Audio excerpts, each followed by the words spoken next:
Olá, olá, boa noite, pessoal. Vamos entrando, sejam bem-vindos.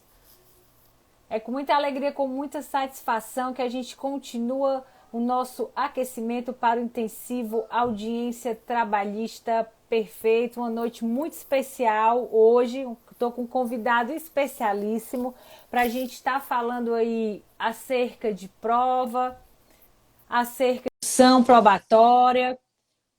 Sejam todos aí muito bem-vindos. Nosso convidado já está aqui. Já estou aqui solicitando a entrada. Boa noite, professor Alessandro Rodrigues. Que Muito boa maravilha, noite. que prazer enorme poder partilhar esse momento com o senhor. Agradeço demais aí a doação e disponibilidade. Sei que é difícil o encaixe na agenda, sei Imagina, que é complicado. é uma honra para mim. Eu quero agradecer desde já o convite, doutora Daniela. Muito obrigado, é uma honra para mim, pode acreditar nisso. Eu faço com o maior prazer. É sempre uma alegria para mim ter uma oportunidade de discutir o direito, de tratar de questões relacionadas à produção da prova, enfim, de trocar experiências, né? Construir conhecimento. Toda vez que a gente abre uma live, Isso. toda vez que a gente dá uma aula, toda vez que a gente está em contato com pessoas interessadas em adquirir conhecimentos, nós também adquirimos muito, né? Sei da sua prática jurídica também, como magistrada, como professora, bem ativa aqui nas redes sociais, com os cursos online. Quero dizer que é uma grande honra para mim ter essa oportunidade. E vamos já combinar, né? Sem nenhum formalismo, tá bom? Vamos ficar bem à Isso. vontade Que aqui, bom. né? Sem doutor, sem doutora, vamos em frente. O importante aqui é a gente trocar essa experiência. Que ótimo, Alessandra. Eu tinha muita vontade de partilhar um momento desse de conhecimento, como você muito bem colocou, cada live que a gente faz, cada discussão que a gente traz nesse formato aí do digital que alcança muita gente e permite esse encontro, a gente também aprende. Então, eu costumo dizer que o bom professor é aquele professor que ele está sempre estudando, aprendendo, estudando. Isso é um ciclo, não tem como a gente pensar nessa qualificação se não for dentro dessa dinâmica, desse dinamismo e dentro dessa partilha. Não sabemos de tudo, né? E Sim, claro. agora o direito, como está caminhando, como está tudo muito rápido, estamos sempre correndo para É, poder ficar aí, né, atualizado. E eu tinha uma vontade enorme, Alessandro, de partilhar um momento desse com um juiz de direito, porque a gente tem uma tendência de sempre estar debatendo os temas dentro da nossa área de atuação, que é uhum, natural, né? Então, eu sou da área trabalhista, toda a minha formação é na área trabalhista, mas eu tinha uma vontade enorme de estar tratando e dividindo essa temática, em especial de prova, com o juiz de direito, porque é uma experiência, é outra experiência que a gente traz, mas com os mesmos regramentos. sim. Porque quando a gente fala em processo do trabalho, no processo do trabalho a gente reproduz a maior parte do regramento no que pertine às provas, o que está previsto no CPC. Tanto Uhum, é que o artigo 818 da CLT, quando fala de ônus da prova, é uma mera reprodução, aqui eu não utilizo a terminologia mera, sem dar a devida importância, mas é uma reprodução do texto legal do CPC. E aí uhum, eu sempre tive essa vontade de ver como é que o juiz de direito enxerga essa aplicação do ônus da uhum. prova, em contrapartida, como é que a gente aplica isso aqui no processo do trabalho, na prática, que é algo muito dinâmico. O processo do Uhum, trabalho, ele é dinâmico. Falar em processo de conhecimento é falar em atos concentrados em audiência. A gente não tem aquele despacho saneador para estar uhum, fixando ônus da prova, para estar, no caso, né, intimando partes para dizer que provas pretendem produzir. No processo de uhum. trabalho já chega todo mundo em audiência munido, eu costumo dizer, com toda a sua munição, né? Sem inclusive saber a tese da defesa, porque no processo de Sim, trabalho a defesa é recebida ali em em audiência. audiência. Então, Salve-se quem puder. Então é um momento muito especial para mim, porque eu acho que essa fase específica do procedimento, esse momento de fixação dos pontos controvertidos, definição do ônus da prova, de estruturação da instrução, porque você já vai, o advogado já vai para a instrução, né? No processo civil, o advogado, porque não tem o jus postulante, nós ainda temos o jus postulante. Então, o advogado já vai sabendo que prova ele vai produzir conforme o fato. Isso, para mim, é salutar. Falar em instrução probatória, talvez essa seja uma das maiores dificuldades que a gente encontra no processo de trabalho, sabe, Alessandro? Não tem essa preparação. Então, realmente, a fase instrutória da audiência e ali o coração, o núcleo do processo de conhecimento trabalhista é um desafio, é uma dificuldade para o advogado que milita nessa área trabalhista. Eu costumo brincar, quando chega um advogado civil, a gente identifica logo, diz, doutor, o senhor advoga aqui no na civil área também, né? Aí ele, não, doutor, eu só advogo no civil, é tão diferente. Eu disse, é diferente, mas vamos nos adaptar. Sim, Então, isso é muito interessante.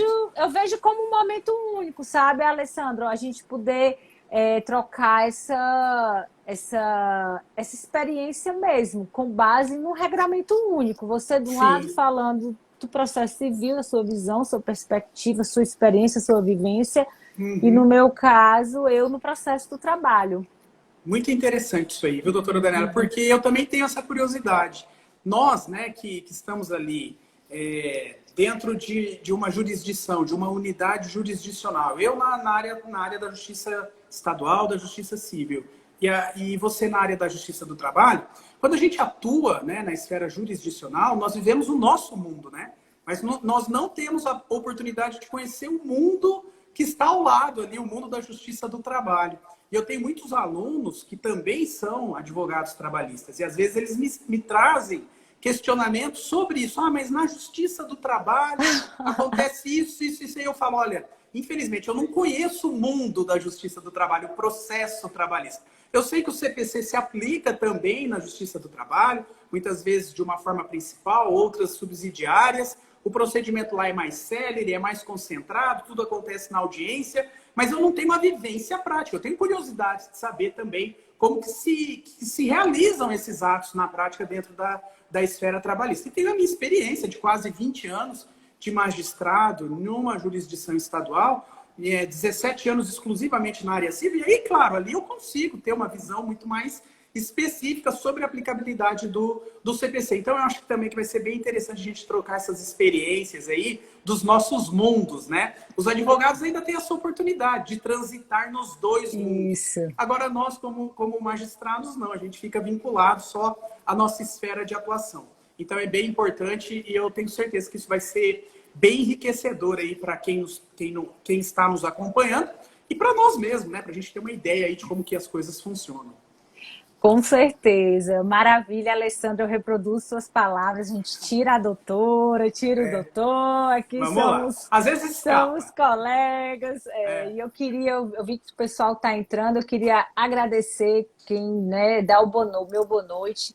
E agradecer para quem já é seguidor do Direito Trabalho em Debate, para quem já é aluno, mas como também eu sei que grande parte do público aqui são alunos, seguidores do professor Alessandro. Então, eu deixo aqui o meu registro de que é um prazer enorme recebê-lo aqui no Direito Trabalho em Debate. Deixo o meu boa noite, sejam muito bem-vindos, sintam-se em casa, à vontade, de forma que a gente pode estar aí aprofundando a temática. Maravilha, tem vários alunos aqui mesmo, já presenciei vários aqui, o Denis do Juizado Especial, a Adriana, Simone, enfim, tem muitos alunos aqui mesmo, e tem também os seus, né, que para mim é uma honra conhecê-los também, não conhecem o meu mundo, o mundo do direito civil, o mundo do direito processual, então sejam também bem-vindos, uma ótima noite a todos vocês. Que bom, Alessandra. Aí eu já começo aqui, né, chegando no nosso debate, né? Quando a gente fala nessa dificuldade na instrução probatória, por que é tão difícil instruir? No processo do trabalho, sem sombra de dúvidas, por conta dessa concentração dos atos. Então, quando o advogado, né, apresenta a defesa é recebida, a gente já parte para a instrução processual. A gente não tem, digamos assim, um momento de respiro, vamos aqui, né, conectar as ideias, vamos ver o que é fato controvertido, vamos definir ônus da prova, tudo isso é feito de forma oral, né, com base no princípio da oralidade em audiência. Então, quando eu trago para o processo do trabalho, isso, para mim, é um desafio, eu vejo como um desafio enorme para o advogado, porque a gente tem que ter ali um profissional dinâmico, inteligente, muito ávido em relação àquilo que é controvertido, porque a prova vai incidir sobre aquilo que é, sobre os fatos que são controvertidos. Só que, curiosamente, a CLT reproduz a questão do ônus da prova, tal qual como o CPC, e divide, né? Da forma que nós conhecemos a redação, que o ônus da prova, no caso, compete ao autor dos fatos constitutivos do direito e ao réu dos fatos impeditivos, extintivos ou modificativos do direito. E me parece, professor Alessandro, que em razão desse dinamismo, eu vejo muito profissional se apegando ao ônus. Isso aqui é meu ônus, isso aqui não é, isso aqui eu devo provar, quando, na verdade, não consegue enxergar, digamos assim, que o ônus da prova ele é algo secundário, no sentido de que quem alega, me parece, é que tem que provar. Então, mais preocupado do que com que essa definição do ônus da prova, ali eu acho que a gente, o profissional, a parte advogado, tem que estar preocupado em provar as suas alegações.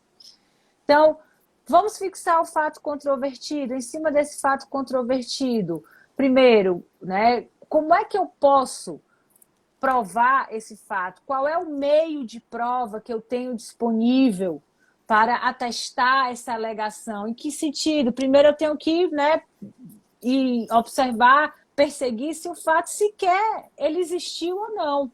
Então, o que vai desafiar essa prova? Esse fato controvertido, nessa ótica do primeiro é se o fato existiu. Porque se eu não consigo provar que o fato nem existiu, não dá nem para a gente caminhar aí mais a fundo na instrução probatória.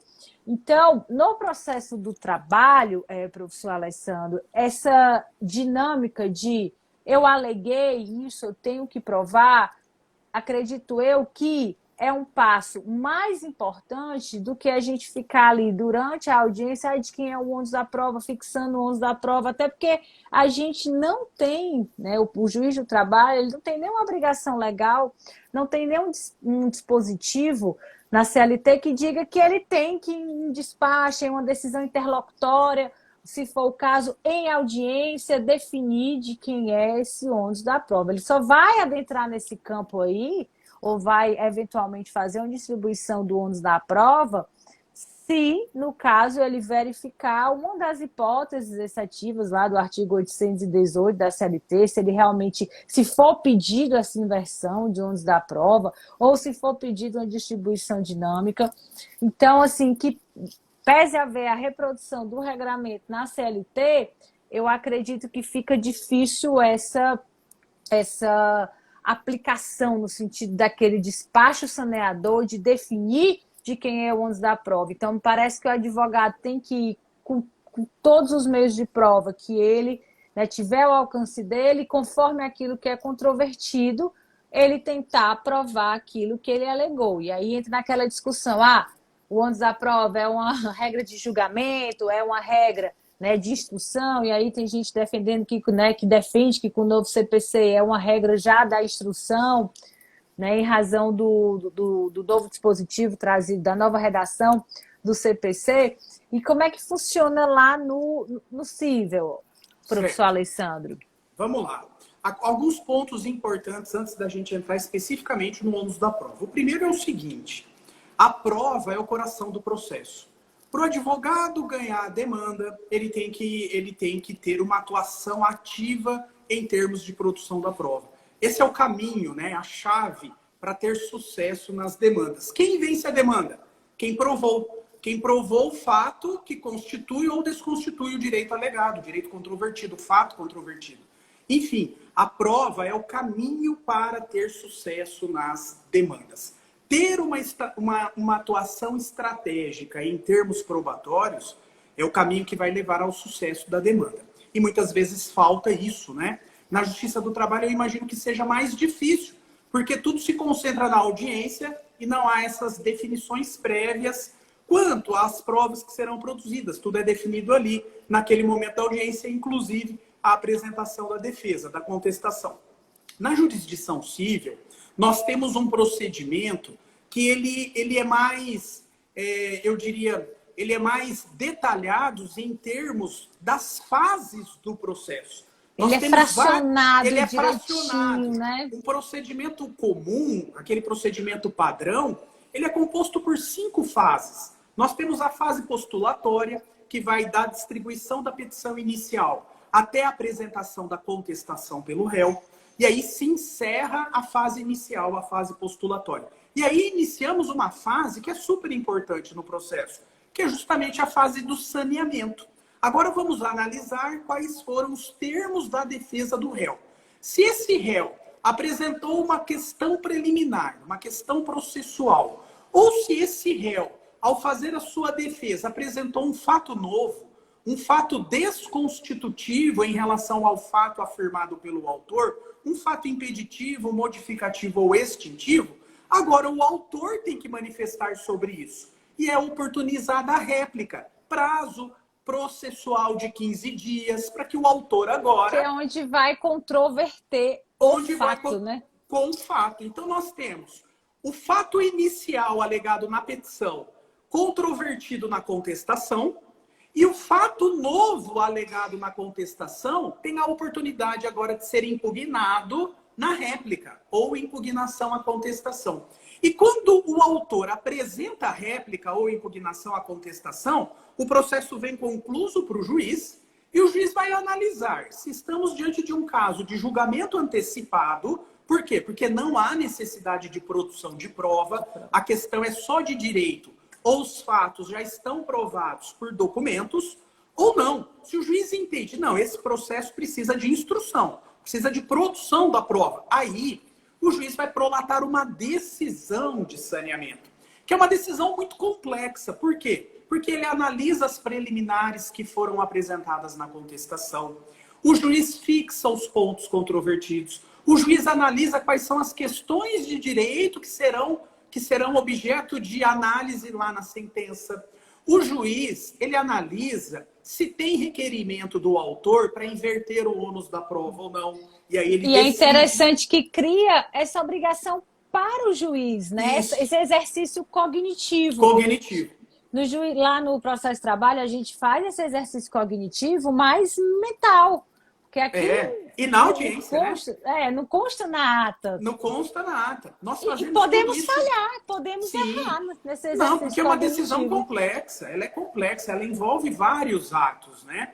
E o juiz faz isso numa decisão de saneamento, que pode ser em gabinete ou pode ser numa audiência específica para isso, a audiência do saneamento do processo. E nessa decisão, Daniela, o juiz ele vai analisar as provas que foram postuladas pelas partes, se essas provas serão admitidas ou não no processo. Tudo isso vai constar na decisão do saneamento.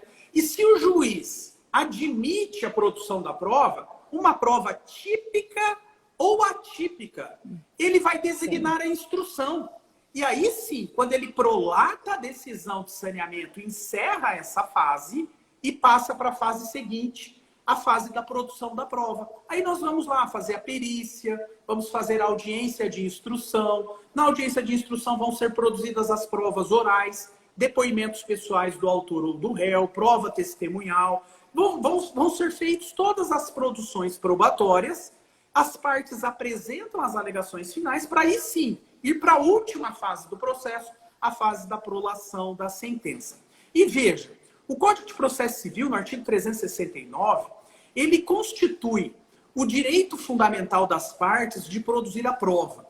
E essa prova, isso é interessante para quem está também na esfera trabalhista, não é apenas as provas típicas, né? Aquelas que estão lá no CPC, Sim. a partir do artigo 384, ata notarial, a confissão, depoimento pessoal, exibição de documento ou Testemunhal. coisa, prova testemunhal, prova pericial, inspeção judicial. Não são só essas.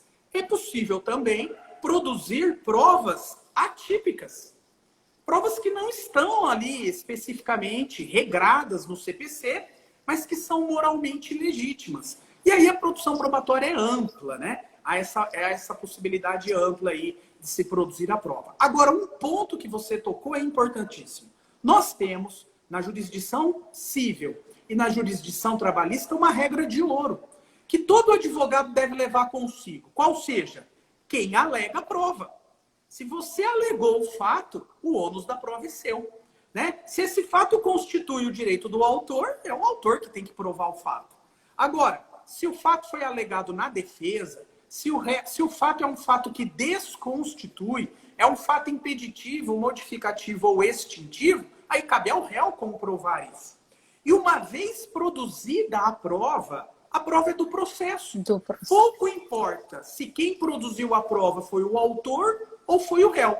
Se diante das provas produzidas o juiz se convenceu, o juiz formou a sua convicção quanto ao fato controvertido, o juiz vai julgar o processo conforme o seu convencimento. E nem se questiona sobre o ônus da prova. Nem se questiona. Quando que o juiz ele vai questionar o ônus da prova?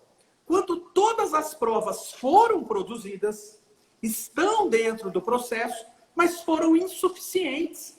Foram provas que trouxeram dúvidas. Ele não conseguiu se convencer. Insuficiente para o convencimento. É isso que eu digo. O desafio do advogado é convencer o juiz. Né? Olha, exatamente. Eu ensino para os alunos, vá com essa pergunta na sua cabeça. Você pensa, olhando para o juiz, ele dizendo para você, me convença.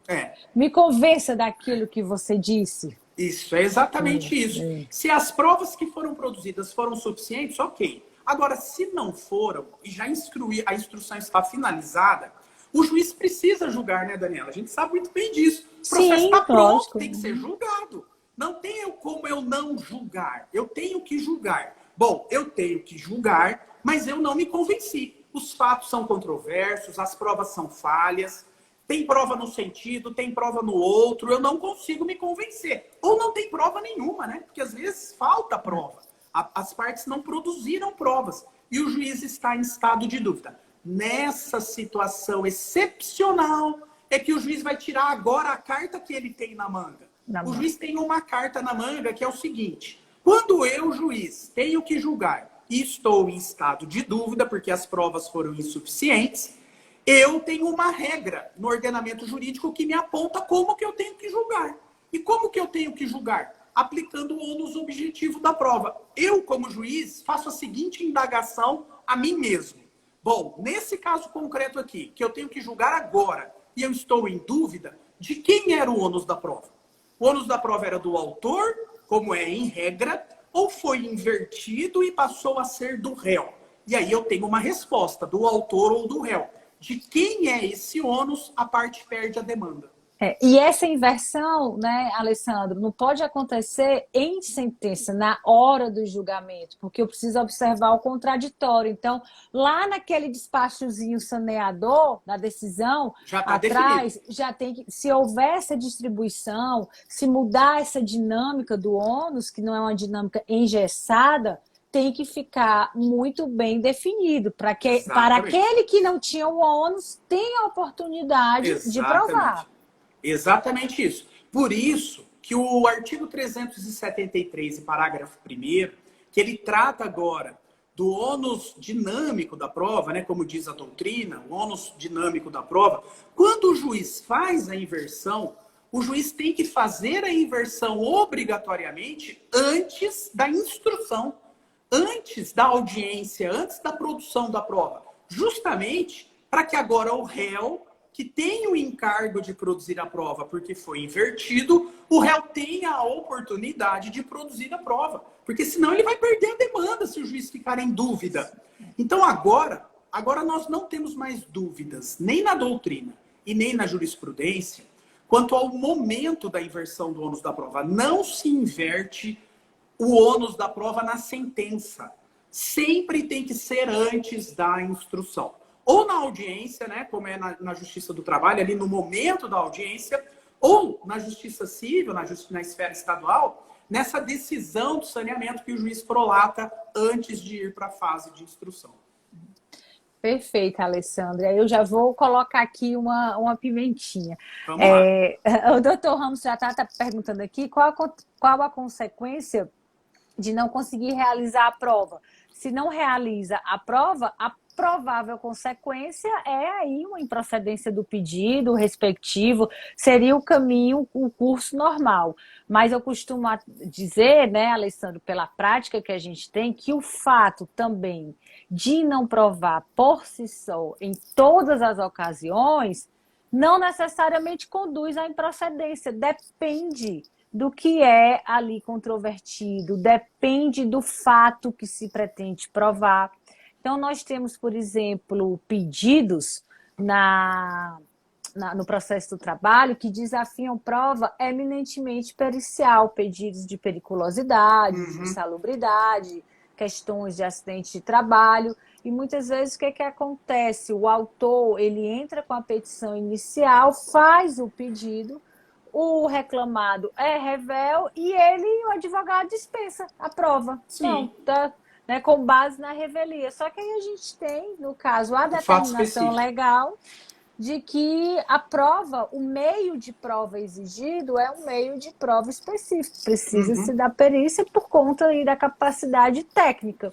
Então, muitas vezes, diante de uma revelia, o autor reclamante pode vir a perder a demanda. Sim, sim. Né? Então, assim... é isso mesmo. Sem dúvida, é isso mesmo. Porque aí estamos diante de um fato que é técnico, específico. E que nós, juízes, não detemos conhecimento técnico específico sobre isso. Nós precisamos aqui de um auxílio de um perito. E aí, claro, o ônus é do autor de produzir a perícia, essa prova tem que ser produzida, não há aí como presumir, né, aquilo que decorre do fato do réu ser revel. E temos uma outra oportunidade também, eu não sei se na Justiça do Trabalho funciona assim, mas aqui na Justiça Estadual, não é porque o réu é revel que necessariamente ele perderá a demanda, porque ele tem também uma válvula de escape, que é a seguinte... Bom, ele perdeu a oportunidade de fazer a impugnação em relação aos fatos afirmados pelo autor e ele perdeu a oportunidade de apresentar um fato novo. Ok, porque a contestação dele foi intempestiva ou ele não apresentou contestação. Mas o artigo 349 do CPC diz o seguinte: a partir do momento em que o réu revel, ele entra no processo, ele constitui o advogado, ele tem a oportunidade de produzir provas. Mesmo sendo revel, ele pode requerer a produção de prova. E que prova será essa? Uma prova contrária ao fato que está presumido. Justamente para afastar a presunção de veracidade e evitar a perda da demanda. Porque se ele não faz isso, via de regra, ele vai perder a demanda. Porque um dos efeitos da revelia é a presunção de veracidade. O efeito material. Então, vai caber ao réu, mesmo revel, para tentar salvar a sua pele, produzir a prova. E ele pode isso fundamentado no 349. No processo do trabalho, veja como é a dinâmica, Alessandro. O que é a revelia no processo do trabalho?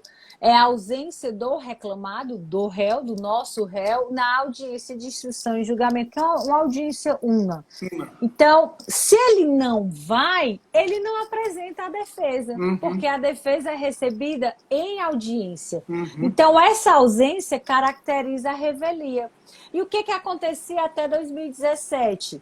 Quando foi que veio a reforma trabalhista? O réu não estando reclamado e estando o advogado, a gente não tinha previsão legal para receber a defesa. A gente só tinha previsão para receber a defesa na presença do réu, seja pessoa física, seja pessoa jurídica, por meio do preposto.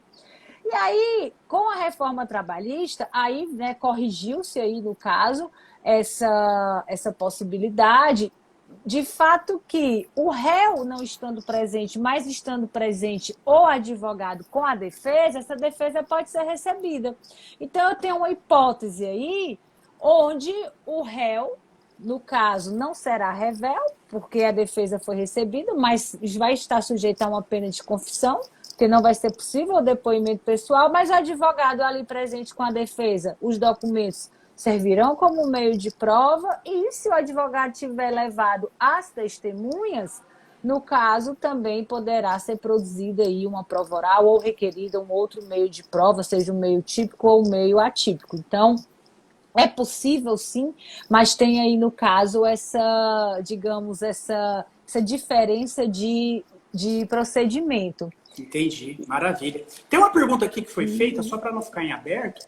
Se na decisão de saneamento, o juiz deve necessariamente informar sobre a inversão do ônus da prova ou não.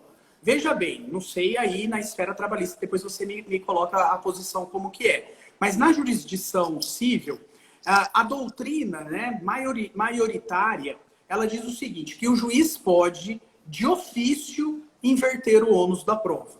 Mas veja, nas relações jurídicas regidas pelo Código de Defesa do Consumidor, é bem comum, na prática jurídica, o juiz inverter sem que haja um requerimento do autor. O juiz ali analisa o caso concreto, ele identifica que o autor, que é o consumidor, é hipossuficiente para realizar a prova, e que aquele fato que foi alegado pelo autor é um fato que aparenta ser verdadeiro, e aí o juiz inverte de ofício.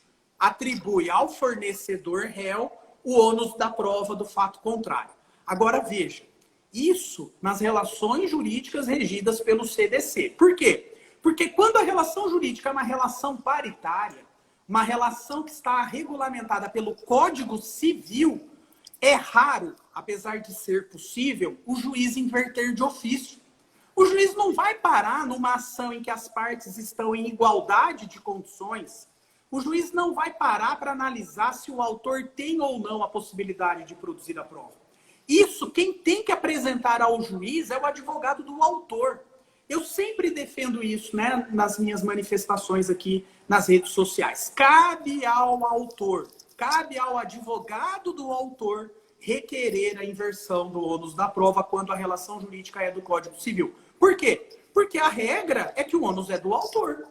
Se vai inverter, então me justifica aqui. Por que que você, autor, nesse caso concreto, não consegue provar? Por que que você não tem acesso aos meios de prova? Eu, como juiz, eu não sei se você tem acesso à prova testemunhal, se você tem acesso a um documento, se você tem acesso à possibilidade de ser feita uma perícia. Você que tem que me convencer de que não tem. E aí, quando você faz esse pedido, eu, claro, tenho que analisar isso na decisão de saneamento. É um ponto específico da decisão de saneamento. Agora, quando não tem um requerimento, você vai depender do juiz do caso concreto. Se o seu juiz for um juiz que vai conhecer de ofício, ok. Se não for, você não vai ter o ônus invertido. Você não pode, como advogado, como advogada do autor, depender do juiz. É você que deve ter uma conduta probatória ativa. E se o juiz tem o pedido para inverter e o juiz não analisa na decisão do saneamento, aí... Eu acho que é até a próxima pergunta. Isso, né? Qual é o recurso seria um recurso aí tem cabível, dois caminhos. O primeiro, no prazo de 5 dias, depois que a decisão do saneamento foi prolatada, pedir um ajuste. É possível pedir um ajuste da decisão do saneamento e nesse ajuste dizer, senhor juiz, faltou aqui. Uma reconsideração. Uma reconsideração, exatamente. Ou um embargo de declaração. Também é possível aí o embargos de declaração. Agora, quando o juiz, nessa decisão de saneamento, ele tem um capítulo lá invertendo ou não invertendo, esse capítulo específico que concede a inversão ou nega é objeto de agravo de instrumento. Então, a parte que foi sucumbente nisso tem o prazo de 15 dias para entrar com agravo de instrumento. Esse capítulo da decisão do saneamento é agravável. Pronto, Alessandra. A pimenta que eu ia colocar é justamente essa. Quando a gente trata de relação de trabalho, a gente não trata, né, isso a doutrina não trata como uma relação jurídica paritária. Tanto é que a gente tem na figura do empregado típico a hipossuficiência, é uma característica do empregado típico a hipossuficiência. E aí a minha pergunta, né, assim, segundo a sua visão, que eu queria saber, era se esse critério de hipossuficiência, ele autoriza essa inversão de ofício do ônus da prova pelo juiz. Você já antecipou que em relação ao CDC, isso é possível, né? Quando há, e aí você falou, quando o fato, né, ele parece verdadeiro, que aí entra aquela questão das regras, né, de experiência, aquilo que ordinariamente acontece, né? Diante da observação daquilo que ordinariamente acontece, a gente acha que é verdadeiro porque é o que a gente observa no dia a dia. E aí eu me pergunto, né, e o meu questionamento é se esse critério da hipossuficiência seria um critério para inverter de ofício, ele por si só, a questão do ônus da prova, porque se assim fosse, se eu fosse tratar a hipossuficiência como um critério de inversão do ônus da prova, em todos os processos trabalhistas, ou na maioria deles, eu ouso dizer, eu teria que estar adotando essa questão, a inversão, porque se a gente for partir do pressuposto, para quem é mais fácil provar, pagamentos, jornada de trabalho, salubridade do local de trabalho, seria o empregado ou seria para o empregador? E eu acho temerário uma conclusão, digamos assim, muito objetiva nesse aspecto.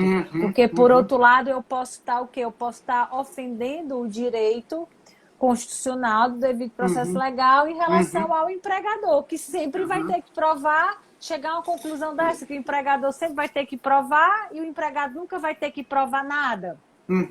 Sem dúvida. E esse teu posicionamento, doutora Daniela, vem ao encontro das novas posições do STJ nesse sentido. Nós temos agora um posicionamento mais moderno no seguinte sentido. Ainda que a relação jurídica seja do Código de Defesa do Consumidor, a inversão do ônus da prova não é automática. A inversão do ônus da prova dependerá do requerimento do consumidor e da presença dos requisitos legais no caso concreto. Justamente por isso, numa justiça como é a trabalhista, onde sempre um dos polos, o autor da demanda, é hipossuficiente, seria o entendimento de que basta a hipossuficiência para inverter do ônus da prova, seria uma regra. A inversão seria a regra. E o código traz a inversão como uma exceção. Então, esse posicionamento que a doutora adota é um posicionamento que está aí em conformidade ao que há de mais moderno no STJ. Ainda que estamos diante de uma relação de vulnerabilidade e de hipossuficiência, a inversão não pode ser automática. Eu, como juiz e como professor, eu sempre oriento ao autor requerer. Requerer. Né? Requerer e demonstrar os requisitos ali para o juiz para a inversão. Não depender do juiz para isso, né? E também, Alessandra, entender que essa hipossuficiência, ela está na relação, né, do direito material. Então, a correção da hipossuficiência, ela não deve ser pelo direito processual, e sim pelo direito material. E aí a questão da inversão é só, de fato, um recurso a mais que se tem quando a prova é extremamente difícil para uma das partes, quando é uma prova que a pessoa não tem acesso, aí tudo bem. E tanto é que a gente se utiliza de forma subsidiária, nesse aspecto, o CDC. O Código, né, de Defesa ao Consumidor, porque ele traz também, ele parte da hipossuficiência do consumidor. Então, assim, na análise dessa hipossuficiência, me parece também que o autor, empregado, reclamante, deva estar requerendo essa inversão em relação ao caso concreto, que naquele caso ele não teve acesso. E aí a gente lida com o campo, Alessandro, no processo de trabalho também muito abrangente, que são as presunções criadas por entendimento simulado. Então, se a gente vai lá para a aplicação das súmulas do Tribunal Superior do Trabalho, o próprio Tribunal Superior do Trabalho, ele já traz uma carga pesada probatória para o empregador, porque a gente tem questões de equiparação salarial, de jornada de trabalho, de acidente de trabalho, onde o próprio Tribunal Superior do Trabalho gera essas presunções, né? O que é a presunção? É a veracidade do fato, presume-se que o fato já é verdadeiro, uma vez apenas alegado pelo suposto detentor do direito, que no nosso caso é o reclamante. E eu costumo dizer para os meus alunos, né, enquanto professora, que não dá para a gente tratar dessa matéria de instrução probatória no processo de trabalho se não tiver esse conhecimento específico em relação às presunções. A gente sabe que as presunções elas decorrem da lei ou elas podem advir aí da jurisprudência. E é muito forte o campo da presunção no processo de trabalho com base na jurisprudência consolidada pelo Tribunal Superior do Trabalho. Não sei como é a realidade de vocês aí, se existe muita também a questão da presunção, que é importante saber lidar com a presunção e que a presunção não é um meio de prova, né? A presunção é apenas o aspecto verdadeiro do fato sob os olhos do entendimento jurisprudencial. Nós não temos essa aplicabilidade assim, prática em relação às presunções. O que temos são súmulas, né? As súmulas vinculantes dos tribunais, essas sim, e muitas delas há ali uma presunção, né? Mas não temos muita incidência, né, de questões sumulares. De tópico, de fatos, né? Nós temos muitos jornadas, de questões jurídicas, de questões de direito, sim. Né? Nós temos muitas súmulas relacionadas às questões jurídicas, de direito. Agora, quanto aos fatos, não. Eu lembro de uma aqui que diz, não lembro exatamente a súmula, mas a súmula diz o seguinte, que se há venda de um imóvel, né, que é objeto de penhora, e essa penhora está registrada na matrícula do imóvel, quem adquiriu tem uma presunção absoluta de que tinha conhecimento da penhora, da constrição, né? Então, isso é uma matéria fática. Mas a maioria das súmulas são súmulas relacionadas às questões de direito. E as presunções, como você disse, presunção não é um meio de prova, né? Mas a presunção está lá no Código Civil, no artigo 212, como um meio de prova. É estranho isso, né? O Código Civil também trata das questões probatórias, as provas dos negócios jurídicos, e lá está como um meio de prova a presunção. Mas na esfera civil, as presunções são as conclusões que o juiz chega a partir de uma premissa que se extrai da prova de um fato indiciário. Então, eu tenho a prova sobre um fato indiciário e a partir do momento em que esse fato indiciário está provado, eu aplico as máximas de experiência e concluo que o fato objeto da prova aconteceu ou não aconteceu. O fato principal é verdadeiro, existiu ou não. Isso, o fato que é o objeto da prova. E em que casos isso pode ser aplicado? Naqueles casos em que a produção da prova daquele fato é difícil, é impossível. É difícil ter uma prova direta, uma prova que recaia especificamente sobre o fato objeto da prova. E aí eu me utilizo de uma presunção. Eu provo um fato secundário, parto daí, da prova produzida, aplico uma máxima de experiência sobre esse fato e a partir dessa máxima de experiência eu concluo. Faz a valoração, né? Isso, se eu concluo se esse fato é verdadeiro ou se esse fato é falso. Então, isso é possível ser aplicado, mas é de uma aplicabilidade técnica difícil na prática. A gente tem uma súmula do TST, a súmula 12, Alessandro, que fala até que a presunção é uma presunção relativa, até qualifica a presunção. Diz que as anotações apostas na carteira de trabalho geram presunção relativa. E aí são válidos o quê? As datas anotadas, as funções.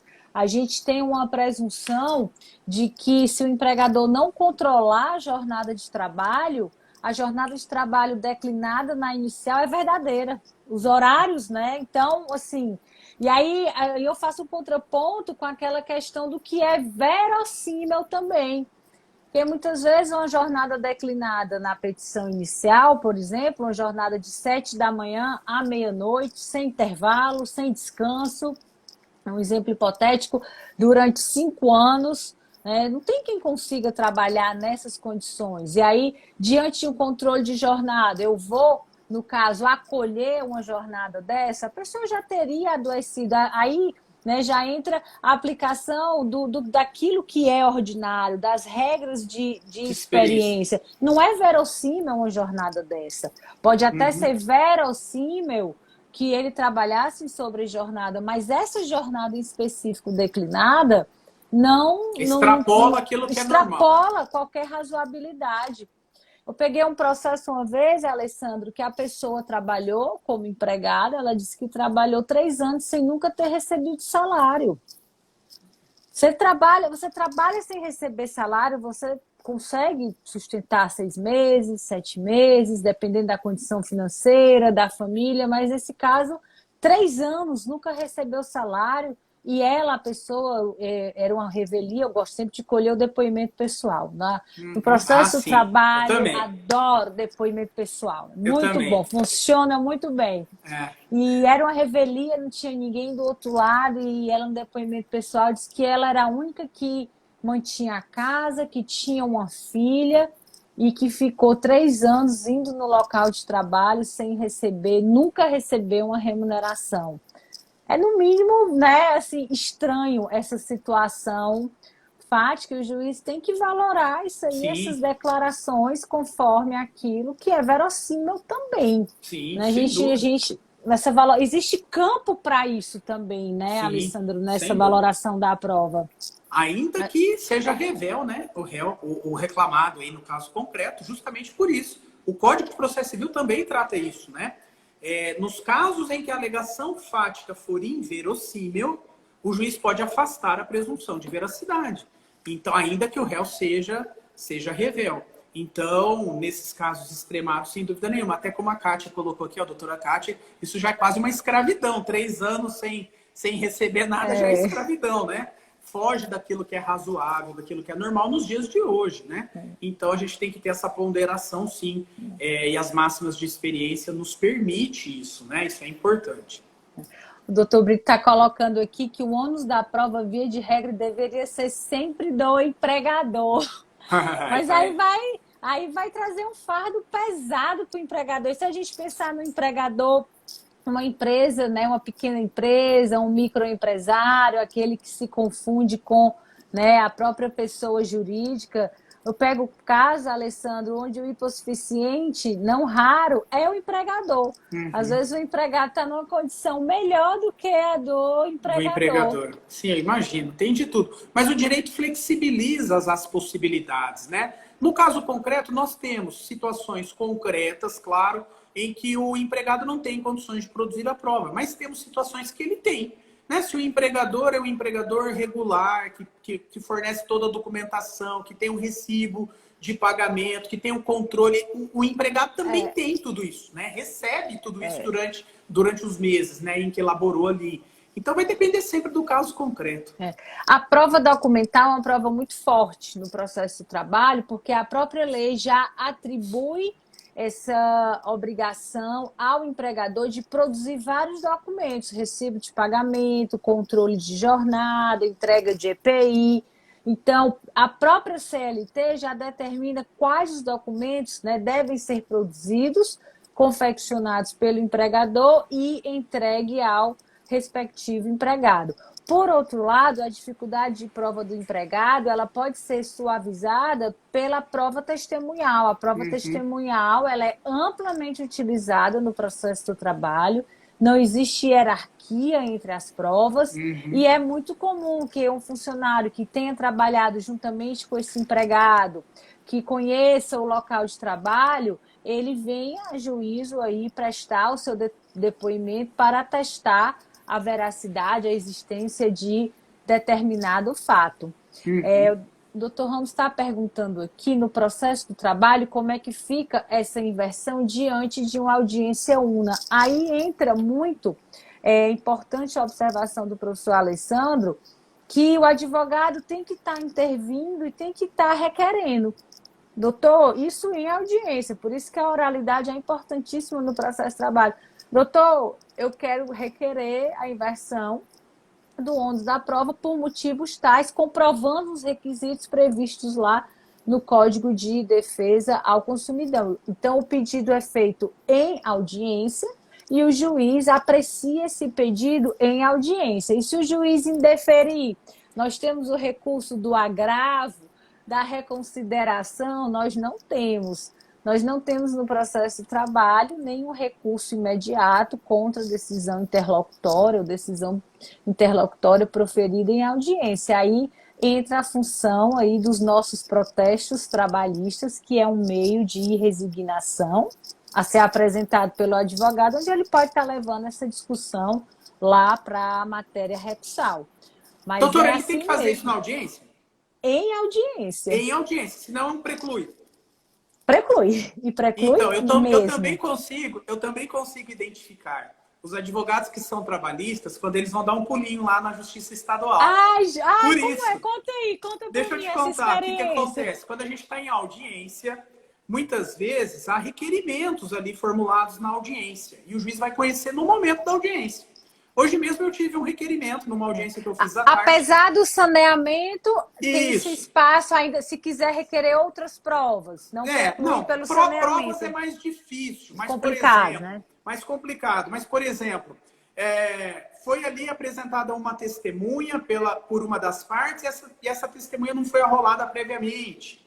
Ou hoje eu tive uma questão que era assim, no mandado de intimação para as partes e para as testemunhas, ficou consignado que a testemunha tinha que comparecer no fórum para prestar o depoimento dela lá no fórum, numa sala específica, o processo tramitando virtualmente. Por quê? Por que nós não estamos fazendo as audiências presenciais? Então, a testemunha que não tem possibilidade de prestar o seu depoimento em casa, ela vai até o fórum e ela presta o depoimento lá numa sala especial do fórum. Eu estou no andar, a testemunha está no outro, mas ela está presente ali no fórum. E o que aconteceu? A testemunha foi intimada para comparecer ao fórum, só que ela estava online na sala de audiência sem estar no fórum. Ela estava no local de trabalho dela. E aí o advogado fez um requerimento no momento da audiência para a testemunha não ser ouvida. Ele entendeu ali que havia uma irregularidade, a testemunha tinha que estar no fórum e não estava. E aí ele disse que isso quebraria a incomunicabilidade da testemunha, que essa prova, portanto, não poderia ser realizada. Aí a outra parte se manifestou sobre isso e eu tive que decidir ali, no momento da audiência, se a testemunha seria ouvida ou não. E quando a gente faz uma decisão no curso da audiência, o advogado trabalhista vem, e ele foi sucumbente no pedido, ele vem e protesta, ele quer conseguir em ata o protesto dele. Por quê? Porque ele tem medo de precluir. E na Justiça Estadual isso não há essa preclusão, né? Ele pode questionar isso depois, não cabe agravo de instrumento, para ele já entrar com um recurso imediato, mas ele pode questionar isso numa preliminar de apelação, caso ele perca a demanda, caso ele seja sucumbente, para anular a instrução e ter uma nova instrução, uma nova sentença. Mas ele quer que consigne em ata. Ele quer, não, eu quero consignar aqui o meu protesto, porque ele fica com esse receio de ter a preclusão. E o professor consigna? Não, eu vou conseguindo, eu não vou criar caso por isso. Né? Eu ainda explico, falei, doutor, não tem o perigo da preclusão aqui. O doutor vai poder depois questionar isso numa preliminar de apelação, caso seja sucumbente, né? Mas eu conseguindo, para não criar caso ali, eu coloco, né? Mas não há essa necessidade. Lá preclui. Se não protestar, preclui. Não tem como ele, no caso, no recurso ordinário, que seria o recurso compatível com a apelação, ele está questionando isso.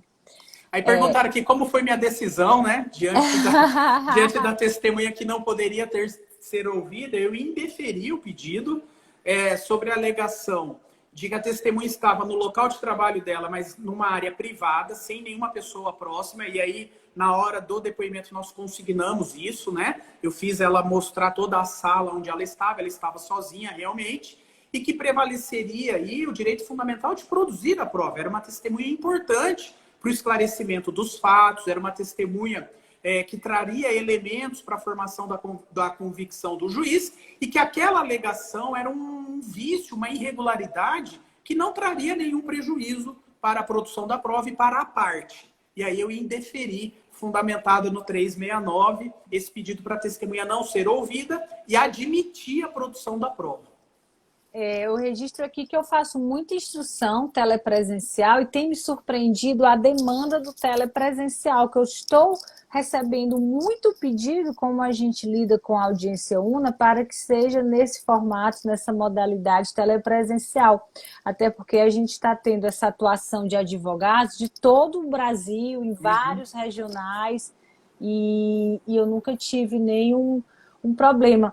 No processo do trabalho é interessante, Alessandro, porque a reforma trabalhista também trouxe uma previsão de aplicação da multa de litigância de má-fé para a testemunha.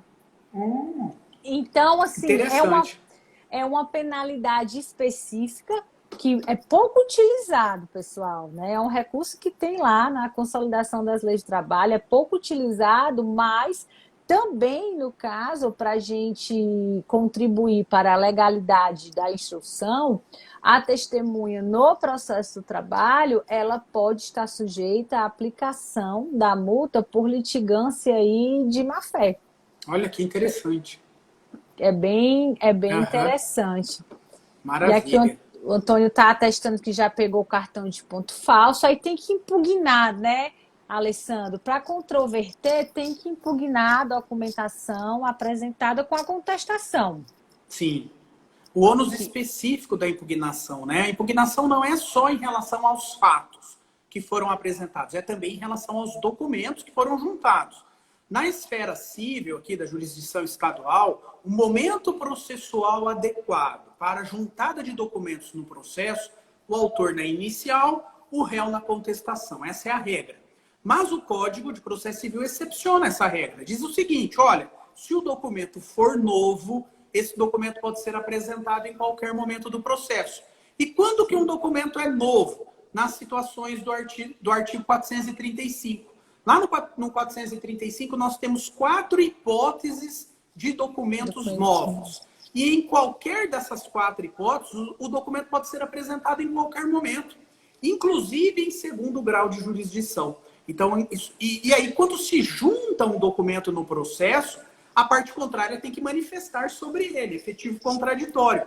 E aí há necessidade de se fazer a impugnação em relação a esse documento. Se o documento for falso, através de um incidente de falsidade. Mas é possível também questionar o próprio conteúdo do documento. Aquele conteúdo do documento não representa a verdade. E como que se faz a impugnação disso? Produzindo outras provas. Em sentido contrário.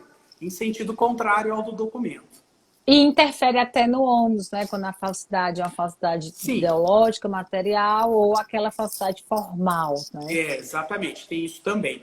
Temos aqui vários professores aqui nos assistindo. O professor Adson Leal está aqui, um grande abraço a ele.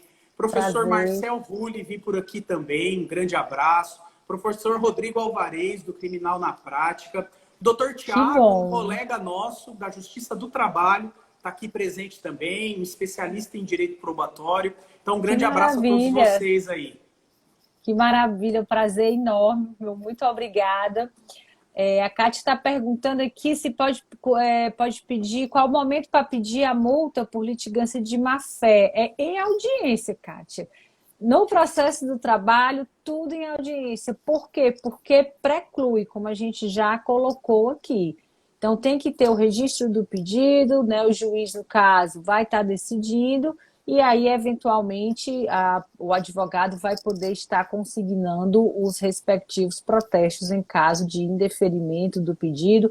Ou o juiz, você pede em audiência, o juiz também pode relegar a apreciação desse pedido lá por ocasião da prolação da sentença. Ele não é obrigado também a decidir ali em audiência, mas você já deixa o seu registro e isso garante com que você possa estar renovando a questão por ocasião do recurso ordinário, já que a gente não tem essa decisão interlocutória. Daniela, deixa eu te perguntar uma curiosidade aqui, se na Justiça do Trabalho acontece isso também. Nós temos uma prática na jurisdição civil que não é rara, no seguinte sentido. Quando uma das partes vai apresentar os documentos no processo, apresenta documentos que não têm nenhuma pertinência com o caso concreto.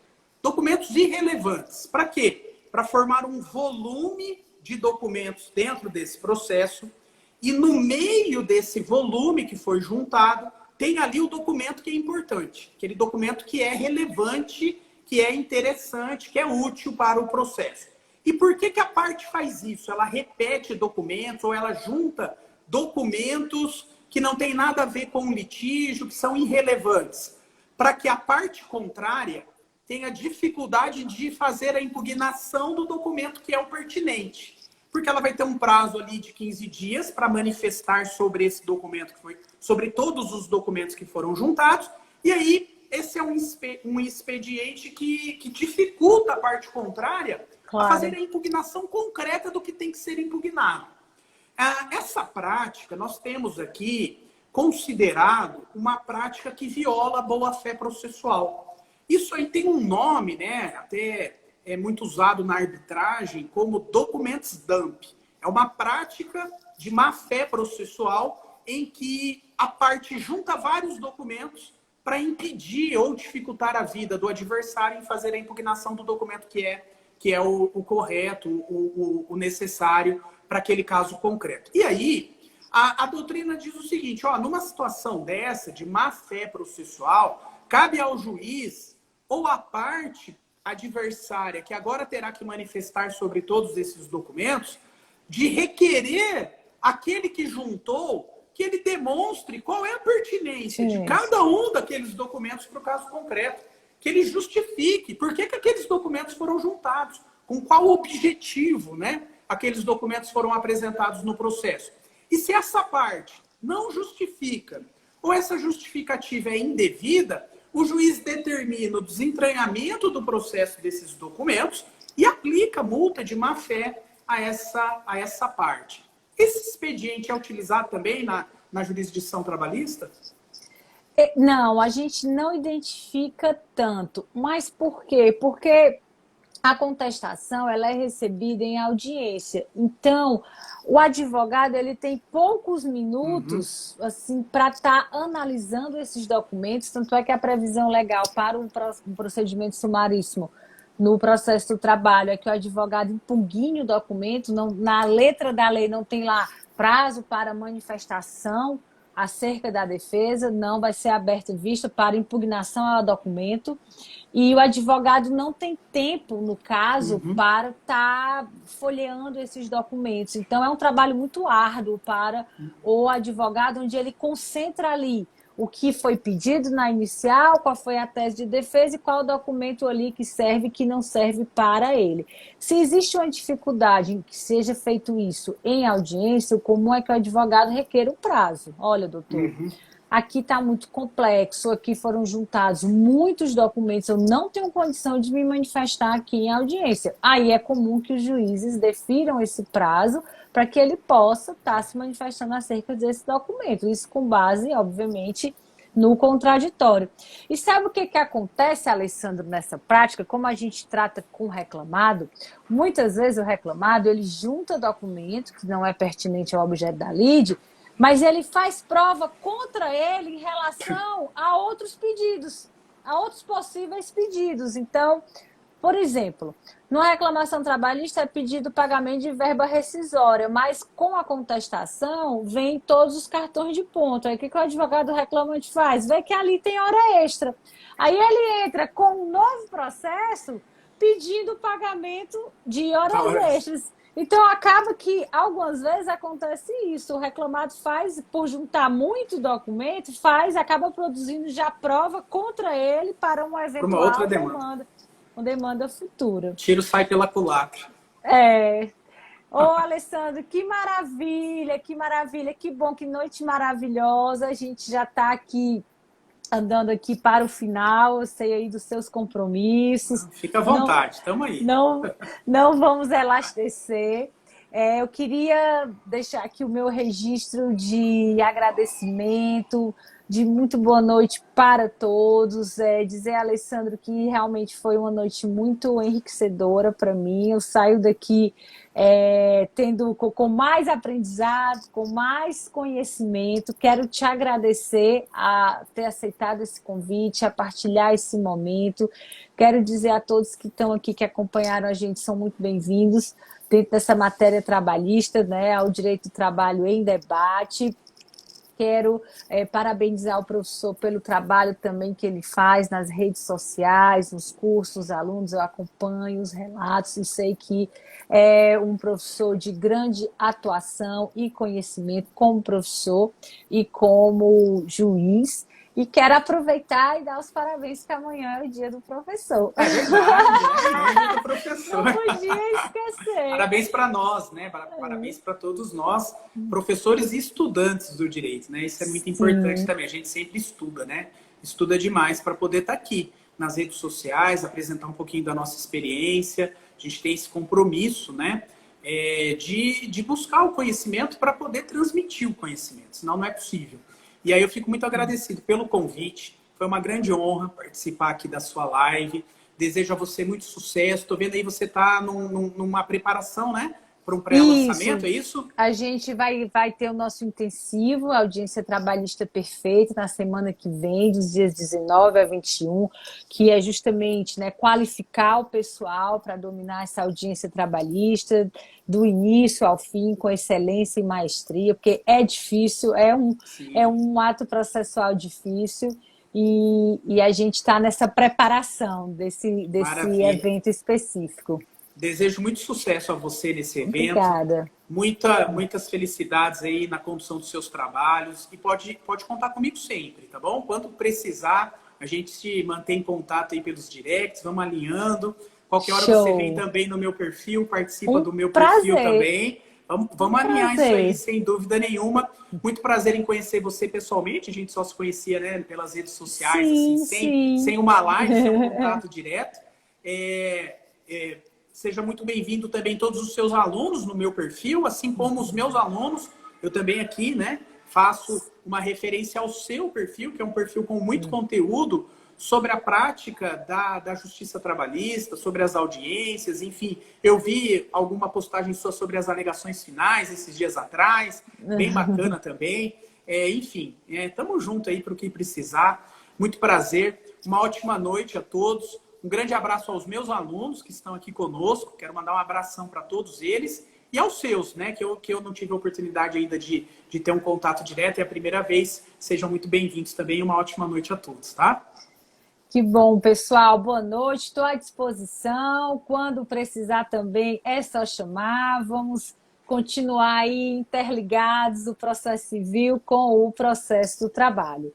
Deixo também meu boa noite, meu muito obrigada a todos os alunos e seguidores do professor Alessandro e do Direito do Trabalho em Debate. A gente já fica aí com o compromisso de estar nos encontrando novamente, se Deus quiser. Se Deus quiser. Ótima noite a todos. Valeu. Boa noite. Tchau, tchau. Tchau, tchau.